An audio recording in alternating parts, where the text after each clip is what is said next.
தமிழக வெற்றிக் கழக தலைவர் விஜய் மக்கள் சந்திப்பு நிகழ்ச்சிகளை கடந்த 13ஆம் தேதி தொடர்ந்து ஒவ்வொரு வாரமும் மக்கள் சந்திப்பு நிகழ்ச்சிகளை நடத்தி வருகிறார். அந்த வகையில் இந்த வாரம் சனிக்கிழமை கரூர் மற்றும் நாமக்கல் மாவட்டங்களில் விஜய் இந்த பிரச்சார சுற்றுப்பயணத்தை மேற்கொள்ளவிருக்கிறார். குறிப்பாக நாமக்கல் மாவட்டத்தில் விஜயின் பிரச்சார சுற்றுப்பயணத்திற்கான ஏற்பாடுகள் தீவிரமாக நடைபெற்று வருகிறது.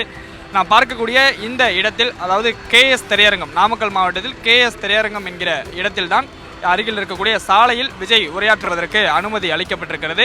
அந்த இடத்தில் தான் விஜயை வரவேற்பு ஏற்பாடுகள் தீவிரமாக நடைபெற்று வருகிறது.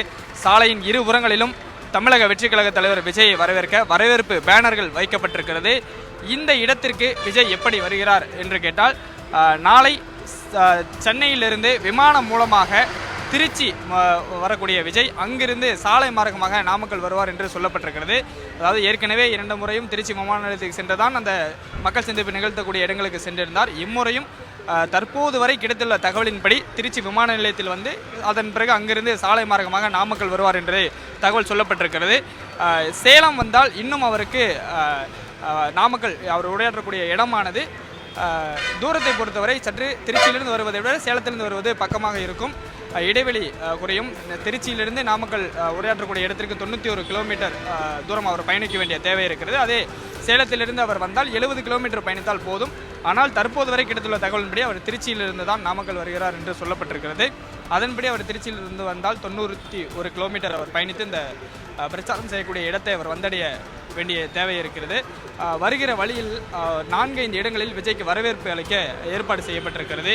வளையப்பட்டி என்கிற ஒரு இடத்தில், அதாவது நாமக்கல் மாவட்டத்திற்கு நுழையக்கூடிய இடத்தில் வளையப்பட்டி என்கிற இடத்தில் விஜயை வரவேற்க ஏற்பாடுகள் செய்யப்பட்டிருக்கிறது. அதை தாண்டி இந்த உரையாற்றும் இடத்திற்கு 2 கிலோமீட்டர் தொலைவிற்கு முன்பு ரமேஷ் திரையரங்கம் என்று ஒரு இடம் இருக்கிறது. அந்த இடத்திலிருந்து விஜய்க்கு கோலாகல வரவேற்பு அளிக்க ஏற்பாடு செய்யப்பட்டிருக்கிறது. அங்கிருந்து விஜய் உரையாற்றும் இடத்திற்கு வருவது கொஞ்சம் சிக்கலாக தான் பார்க்கப்படுகிறது. ஏனென்றால் இந்த பகுதி நகர்பகுதியாக இருக்கிறது.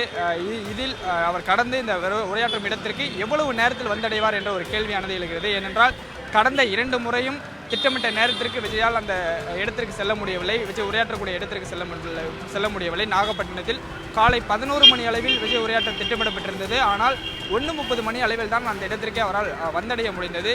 கிட்டத்தட்ட 300 மீட்டர் தொலைவையே அவர் 50 நிமிடங்களுக்கு மேலாக பயணித்து வந்திருந்தார்.